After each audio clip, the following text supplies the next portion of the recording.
Hi, and welcome to the Divorce Allies podcast, a podcast and video series where we dive into the complexities of the divorce, mediation, and litigation process with a team of financial professionals, divorce mortgage planning specialists, parenting, and relationship coaches. We cover all of the areas of the divorce process from financial to emotional well being.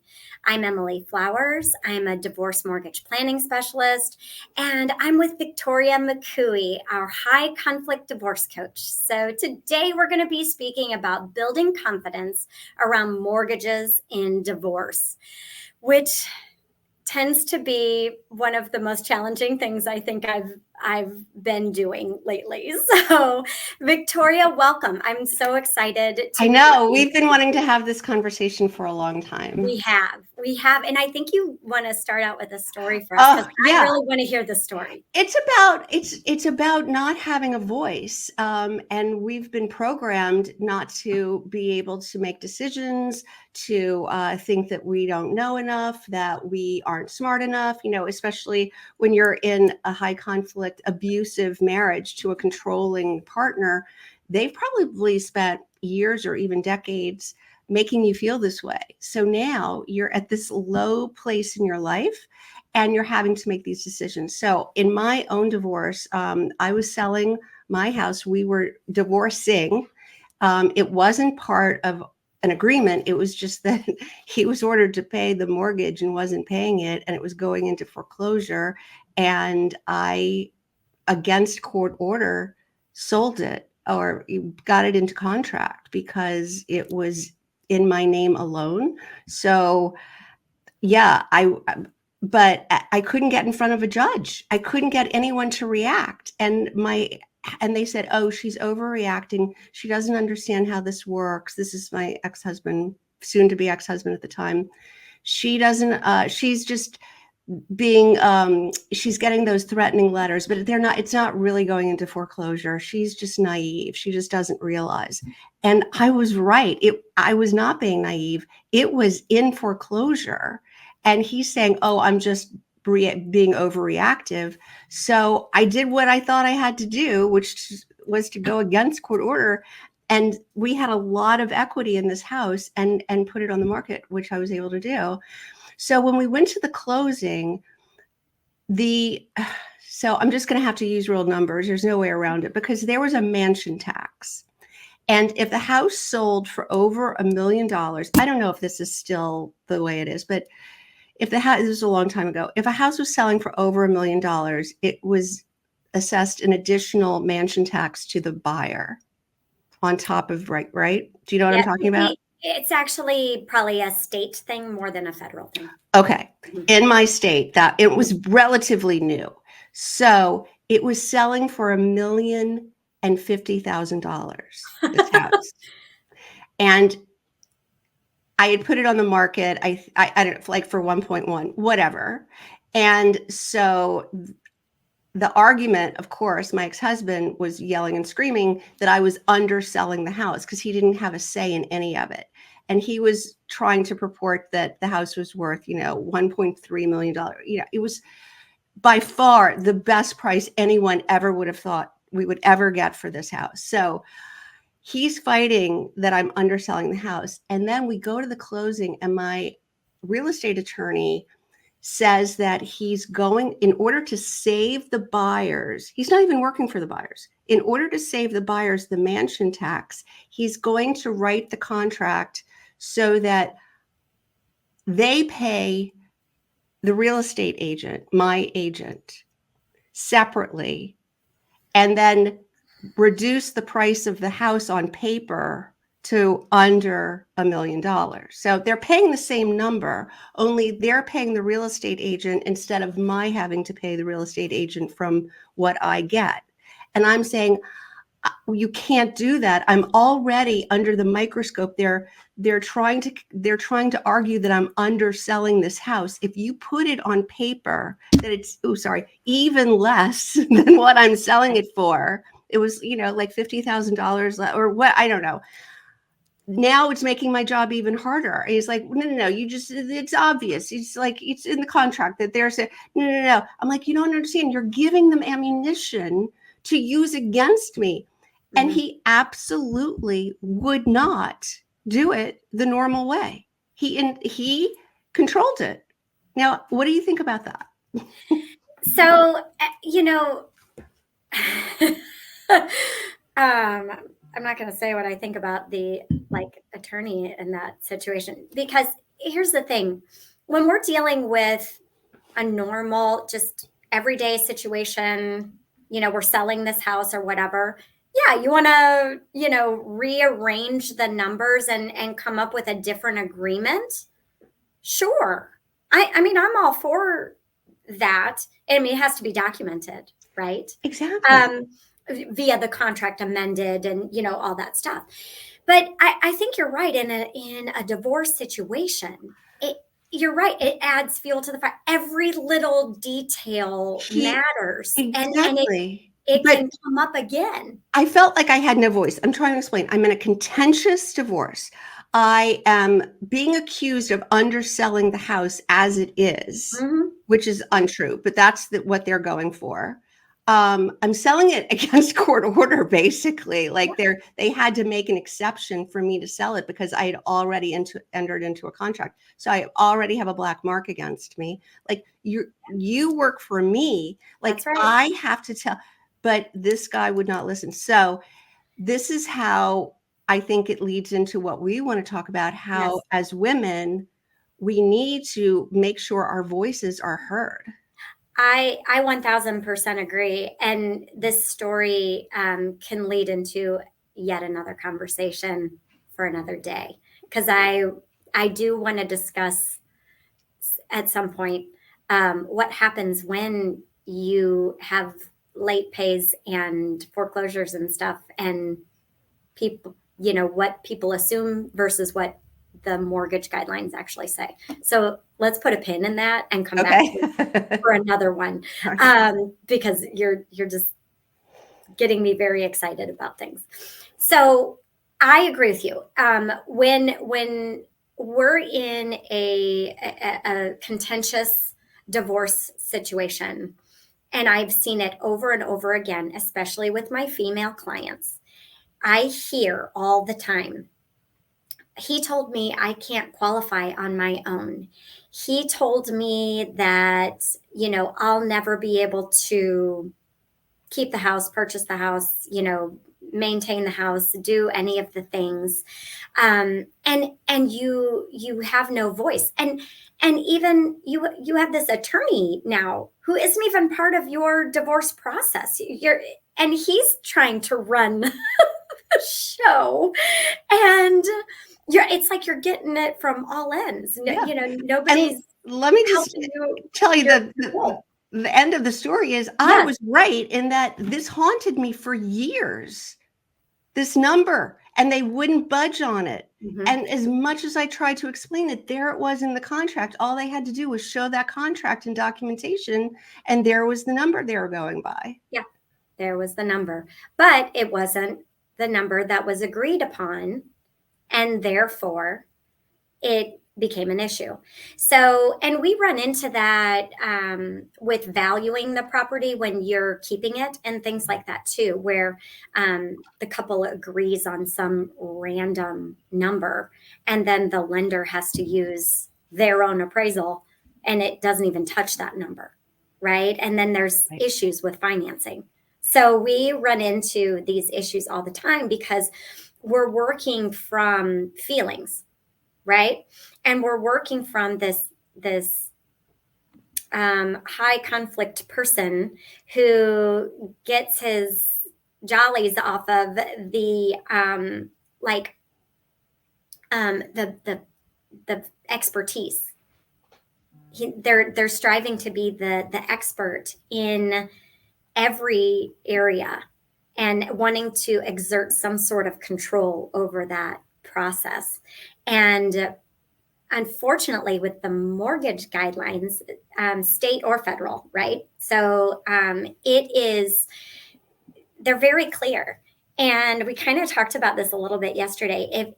if somebody could come and just point out the exact thing that's allowed, not allowed, whatever, it can help with your voice, because your voice can't come from an emotional place. It has to come from a place of facts, facts that are backed up by, whatever it is, a guideline, of this, of that, right? Because Right. that, whatever was happening, the fact of the matter is that, yeah, you had to sell.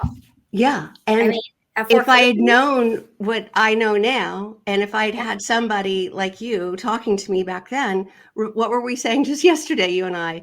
yeah, Show me, don't tell me. Right? That's all they care about. yeah, show Yeah. it. And I'm in there until I'm blue in the face telling them, and nobody's listening. So if I had known, like, I just had to get the right documentation and get it in front of a judge and Yeah. have a lawyer say, she's right, this is what it is, so.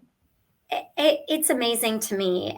But, so now we know what goes wrong, right? So how do we work around it? How do we start from a place of confidence, which is the hardest part? So guide me through a little bit about those feelings, of having to do something that you know nothing about. I mean, most of the time, the clients that come to me know nothing about how to buy a house, how to refinance a house, what the process was like when they went through purchasing the home, nothing. Yes. And First, oh, I'm sorry, go ahead. no, go ahead.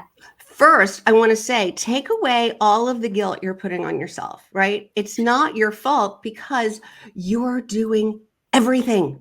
You're doing all of everything. I mean, I know how it was for me, and I see it with all of my clients now.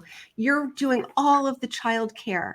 You're being super mom. You're probably working too, a job out in the world and juggling all this. I mean, I know I was trying to take care of everything, trying to be super mom, trying to be the class mom, trying to go on every field trip, trying to juggle that with your work, trying to do it all. If that person, if your spouse, as controlling as they are, wants control of the finances or the mortgage you're like, oh my God, thank God, it's one thing I don't have to worry about, Of right? course. Yes.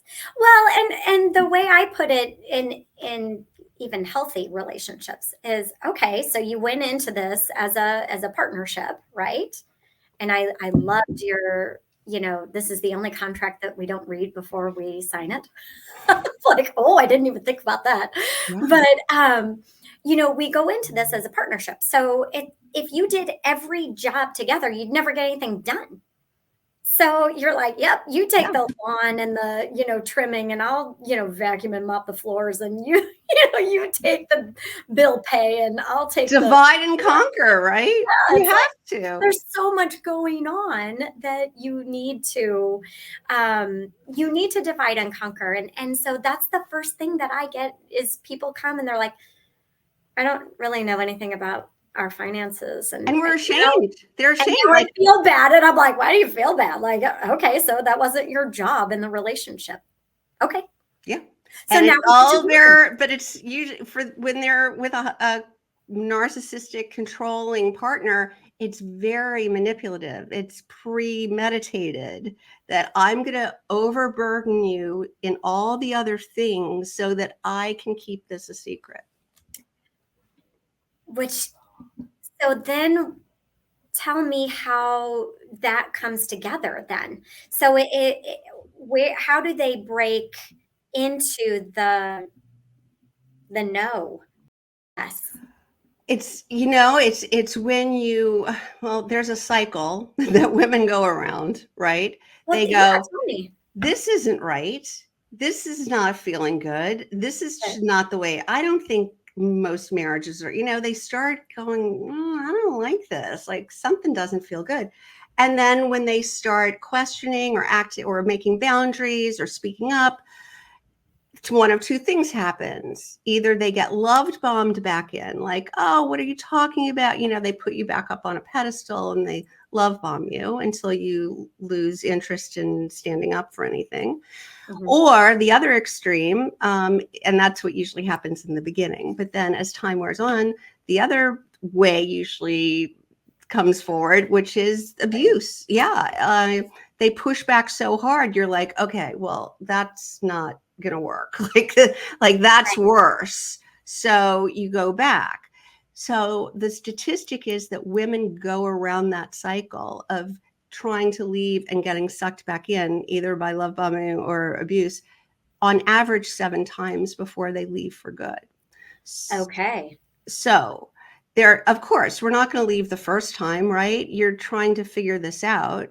But is it 2? Is it 3? Is it 4? How many times is it? Because it never ends. You keep wanting to give them the benefit of the doubt because this is your spouse, you made a vow, you might have children together, the father of your children, you have a lot of time and energy invested into this relationship, you have assets together. Like, it's not like you're just going to walk away. Right. So, for my side of things, right, the mortgage side, it's really all about documentation, to be honest. And I know that can be super tricky. And we can get past you not knowing exactly how the finances work.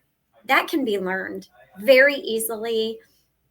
Even if you're not a numbers person, some people are like, I don't math. I'm like, you don't have to math. Like, this is just very basic. I can teach you that stuff. It's how do we gather that documentation, maybe while the love bombing is going on, or saying, hey, I saw this app, or I saw this, or listened to this podcast where this couple was they were having like a monthly meeting together. It was like a date night, and they were going over their finances or something, and like trying to get more information out, like, how much is our mortgage? I've never really thought about it, and things like that, right? The only way, yes, absolutely. But Mhm. here's another layer Okay, of give it to me. how it might work with the people that in high conflict situations with a narcissistic spouse. The narcissist needs to think there's something in it for them. Oh, So if you okay. can position it as, you are really tired, I can tell you are handling so much. Oh my gosh, you have so much to do. Why don't I work for you? You have to use the language. Why Okay. don't I work Like for this. you and keep the bookkeeping for you, or do the bill paying for you, or like, you have to manipulate the manipulator. Okay. So I love this conversation already because, well, and I run into it a lot because, what I'm asking for can sometimes seem monumental, and people will want to give up because it's too hard. If you're dealing with a narcissist on the other end, it's going to be impossible for you to get a copy of the current mortgage statement that is only in their name, right? Yeah. Like, literally. So that's where I wanted to start talking, and kind of maybe even keep cultivating this dynamic between you and me is, how do we come to a place where, you are coaching them to, with that language that was amazing, by the way, that language to help them get into some of those accounts and those documents and things like that, instead of having to stumble upon them, or feel like they're having to break into their office or something crazy, where they're scared. Right. And I would never want to put somebody in danger, but I also feel like sometimes I'm asking for the impossible when we're in these situations. So how what more can we provide for them to help them, gather some of this information for themselves, to Well, empower it themselves? starts here. It starts usually by the time somebody comes to me, they're scared to death of their spouse. Oh, They're scared because they've been threatened with, you'll never see the kids again if you leave. You'll have no money. I'll ruin you. I'll tell lies about you. I'll do this. I'll do that. I'll do, I'll burn the house down, before you get it, things like that. okay. So it's about overcoming those empty threats, Okay. because there are laws in place. They can't take the money away from you. They can't take the kids away from you, but you're scared of them and you believe it because you Yeah. see what they're capable of. Yeah. Yeah. I would imagine that is very scary, but somebody like you can help coach them through all of these things to get that kind of confident speech wrapped around that, and into figuring out that safety net. Right. Maybe. Because you realize, like, you won't be effective if you come right out with trying to manipulate them. You'll be transparent because you're still in that mindset where you think they have all this power. So we have to work on the mindset piece first and quickly, so that you can start undoing some of that damage, so that you can do these little maneuvers and not look like. So can I just tell you another story? Absolutely, please do. When I was trying to steal my money that I earned back, he would intercept the checks when they came in the mail. And so I had intercepted it before he could. And I was taking it to the bank. I looked at my hands holding this check, and it was like this. I was so afraid of being caught stealing my own money. So you see, it's like you have to get past that point so Mhm. you can do what you have to do. Wow. Yes. I mean, this is all so helpful because everybody's going through something when it comes to divorce. It may not be that, but it could be any number of things. It could be worse. It could be better. I mean, I've heard things I can't unhear, and it's it. I feel powerless, right? Because I'm just sitting here working with numbers and trying to either keep them in their home or figure out what their financial stability is going to be later, with housing, right? But I feel like, you know, we we want, so we're such nurturers. We want so badly for this to either be like it was, or like we imagined it was going to be. And we have a hard time maybe slipping back into that, especially I would imagine the love bombings really where that gets you the most. But would you get to a point where you're just like, I'm I'm I'm over it. I just don't even care. Well, I'm hoping that, like, I see my job as to reduce that number from 7 to much lower. We're all going to try. We're Sure. never just, we're not wired that way. We're good people. We're going to give someone the benefit of the doubt and hope that they can change. And, we're going to. But how many times is too much? Because now I know they can't change. They might tell you they'll change. They're not going to change. They can't, and they don't want to anyway. So it's about, where's your line in the sand? How many times is it? Like, where is your boundary where now I've had enough? Like, the higher your self-worth, the sooner you're going to get there. Yeah. So it's about raising your self-worth, getting educated around all this. I mean, I want to put myself out there as a poster child. I had it as bad as any story I've heard, and I was in the worst shape. I was so physically sick from the decades of dealing with this, of being treated this way, that it takes a toll on you physically. So I was at the lowest point, and it didn't happen overnight, but I got out, I built my life back up. I am in a wonderful place. Like it if I can do it, anybody can.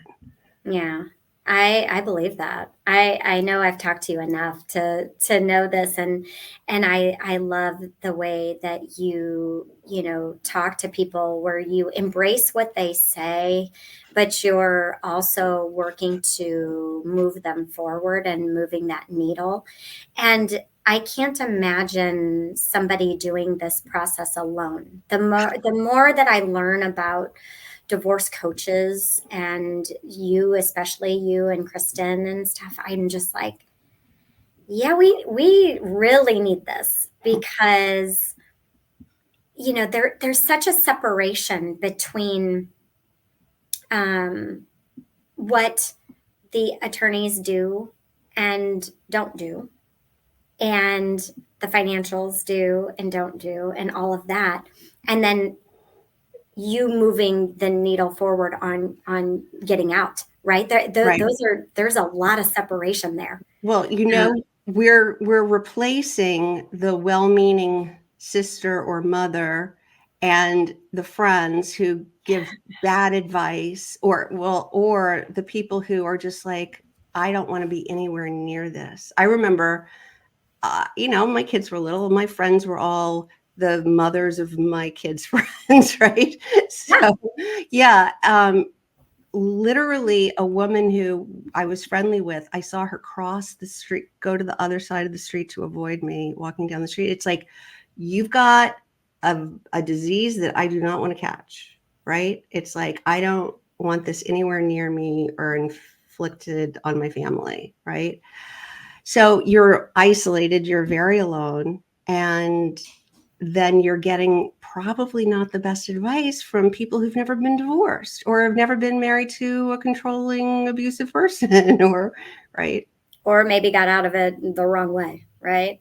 So let's just one more thing before we kind of maybe wrap this up. But let's say you know you are ready, right? You're there, and somebody like me, right? You're like, hey, I want to refinance this house, or I want to, you know, buy this house, or whatever.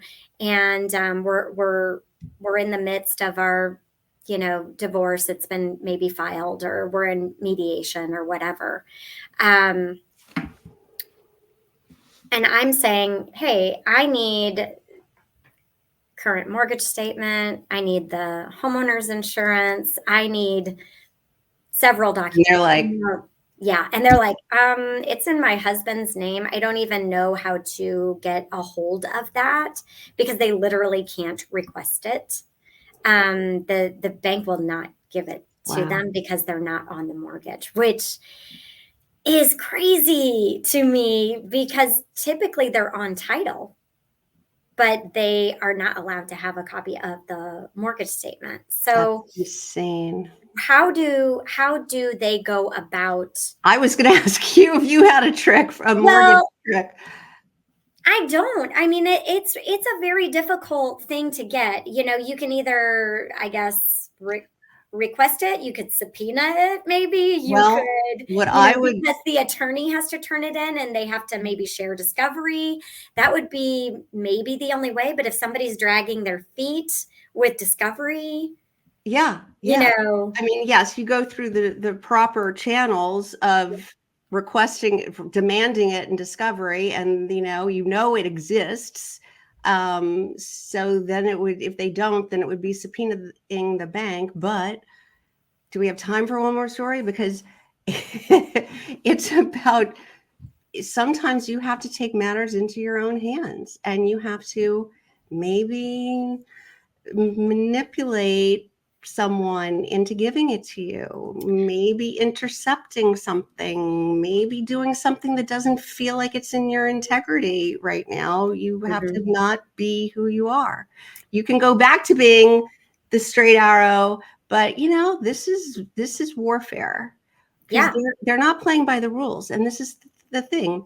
When you have two people who are wired normally, who have empathy and a sense of fairness, you can divorce differently. But when you're divorcing someone with no moral compass Yeah. and entitlement and doesn't play by the rules or abide by laws, then you have to kind of play on a level playing field. Right. And at that point, it's like, do you really want to keep the house? Because that's really the only time you need it, is if you're the one who's planning on keeping the house. At that point, is it worth it to go Right. through all that? Well, there you go. That's the bigger picture. Yeah.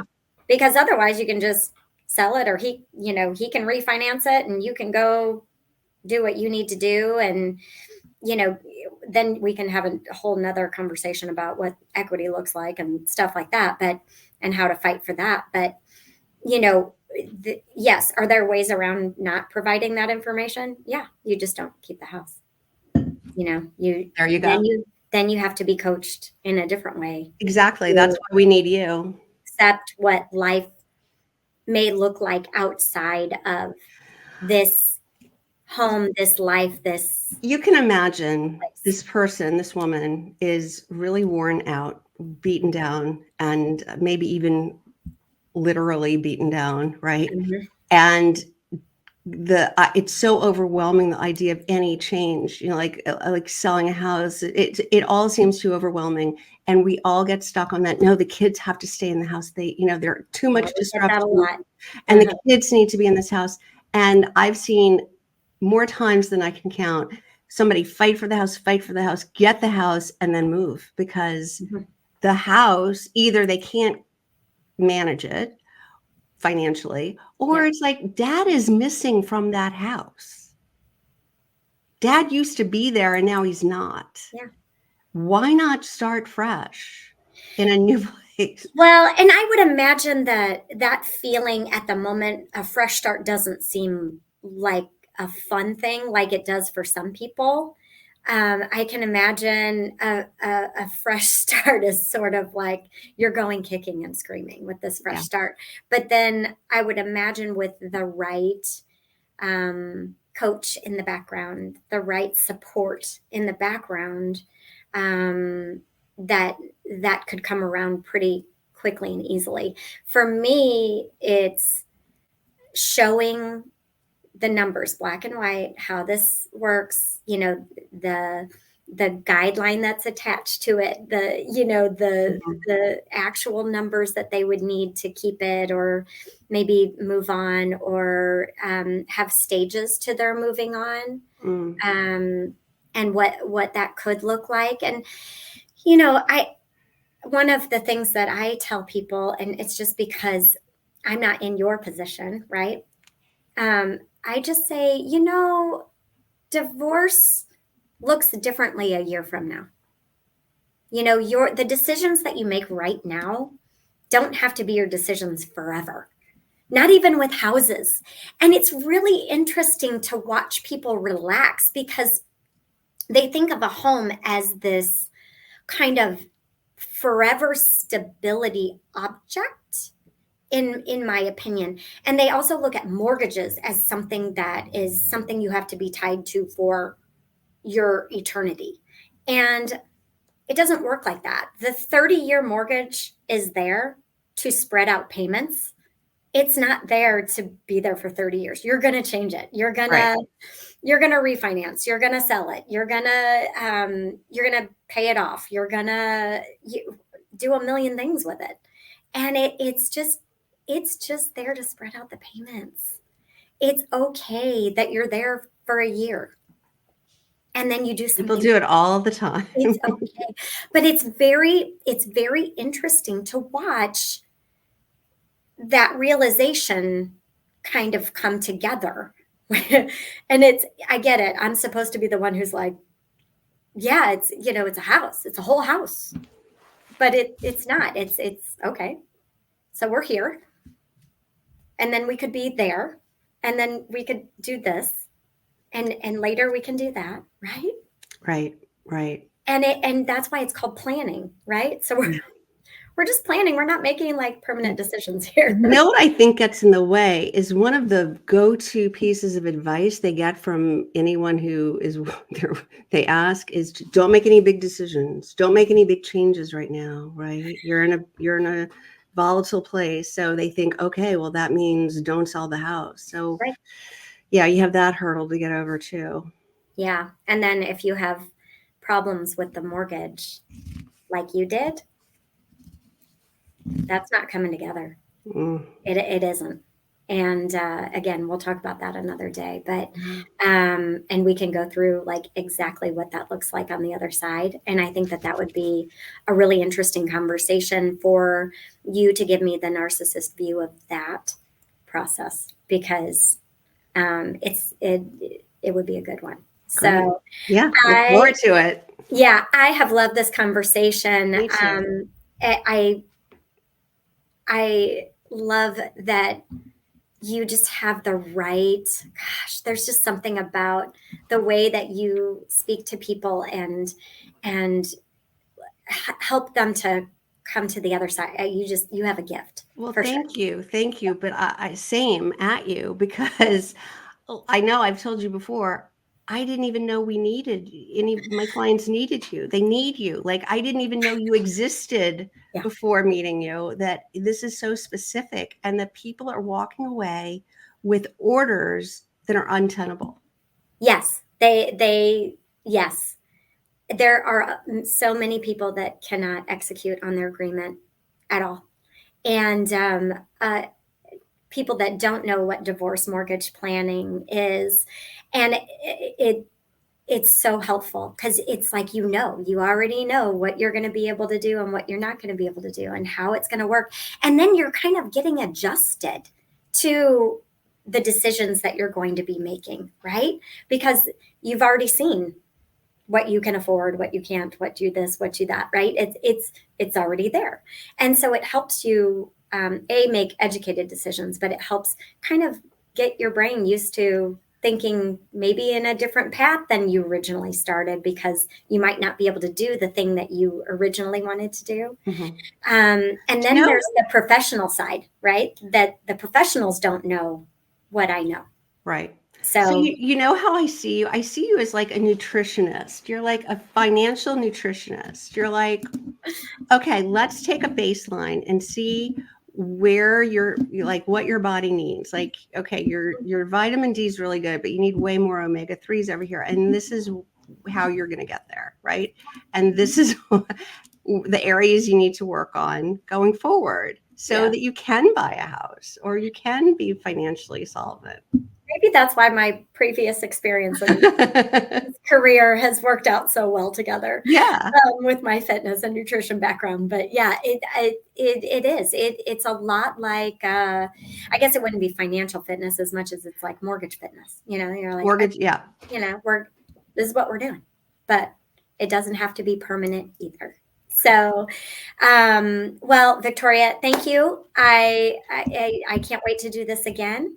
And we are going to continue on the Divorce Allies to be coming at you with tons of great information, great facts, great content for you to absorb over and over again. So please keep watching and enjoying what we're doing, because we can't wait to also. And we're enjoying it. We're loving it so much. We are.